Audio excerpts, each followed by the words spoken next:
Performance time, come on and grab your friends. We're going to find a memory leak. I've got no friends but virtual users, so tests never end. It's performance time. Hello and welcome back to Performance Time, the show about performance engineering, site reliability engineering, and human beings.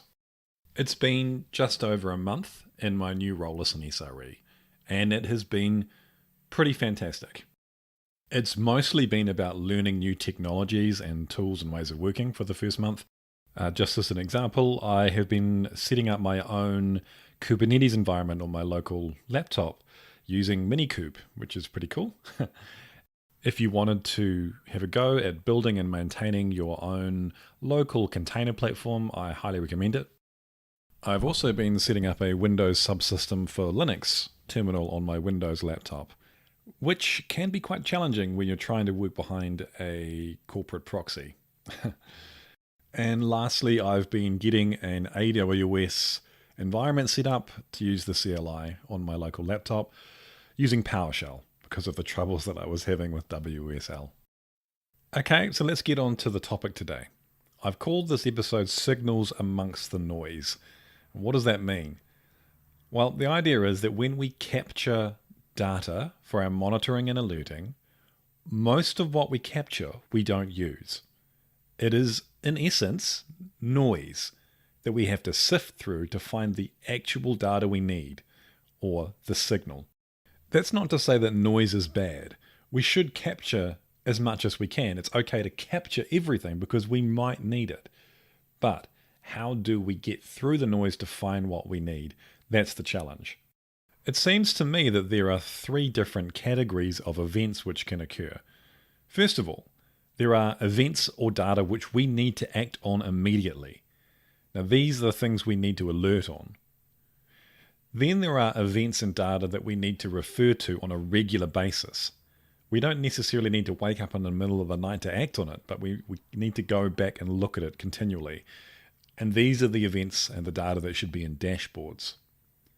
All the other data is just there in case we need to investigate something. It needs to be there and to be able to be explored. Let's go a little bit deeper into that.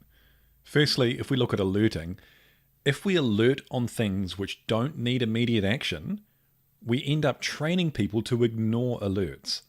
And that's really bad. We should only alert on emergencies, things that need immediate action. Otherwise, you get the boy who cried wolf syndrome. Ask yourself, would you wake someone up in the middle of the night to act on something? If not, don't alert on it. If there are false positive alerts which go off, but there's actually not a serious problem, then we need to analyze that and understand it and make adjustments so that won't happen in the future. We need to have confidence that when our alerting goes off, that there is a problem that we need to act on. Similar to alerting, you may have an automated rule set up to do some kind of automated remediation. Maybe restart a container if it gets into a failed state. Now, of course, there are different rules around that.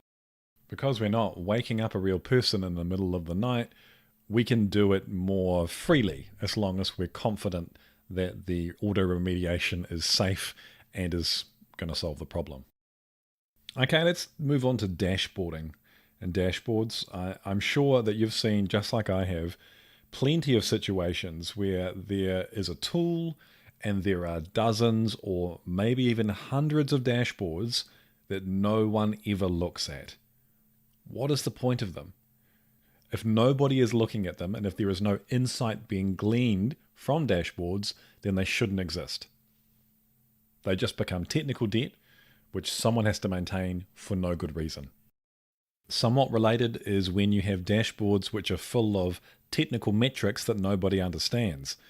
If those metrics don't serve a purpose, then they shouldn't be there. In fact, technical metrics in a dashboard is okay, but if there's no dashboarding anywhere with business context, then that's a huge lost opportunity. So I work in insurance, so we might say, yes, we have a whole bunch of technical metrics about containers or infrastructure or network requests, but what about how many insurance quotes are going through every minute? That's very important from a business perspective. If we don't have that level of knowledge, then we're missing out.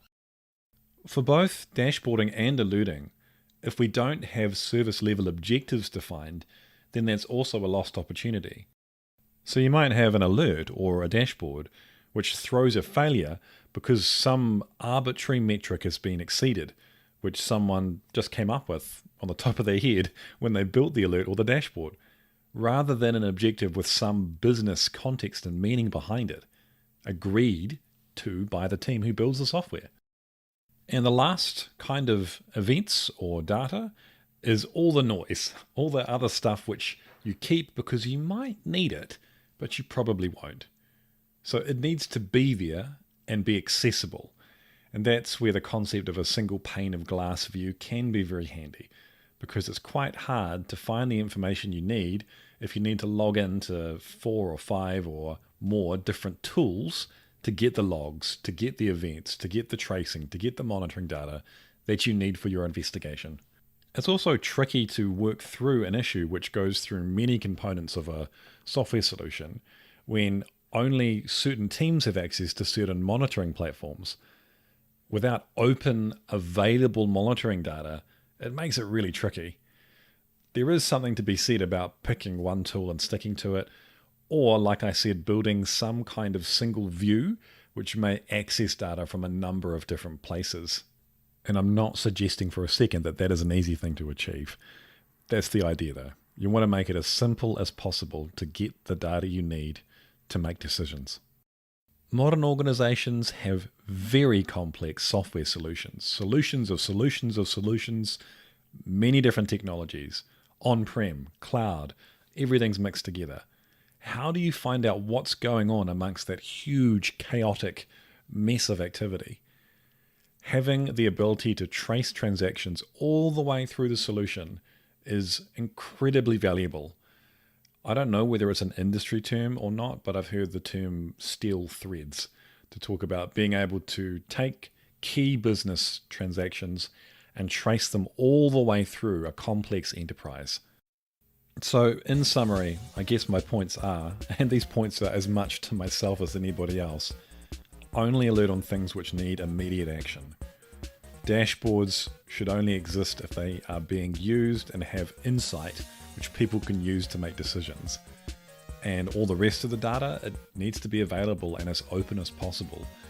And being able to capture end-to-end processes through a complex solution is invaluable. And I think every organization at this point needs to be able to do that to survive and to solve problems effectively. And that's all from this episode of Performance Time. Short and sweet and to the point.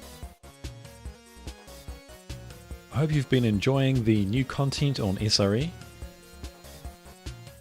My name is Stephen Townsend, and this is Performance Time.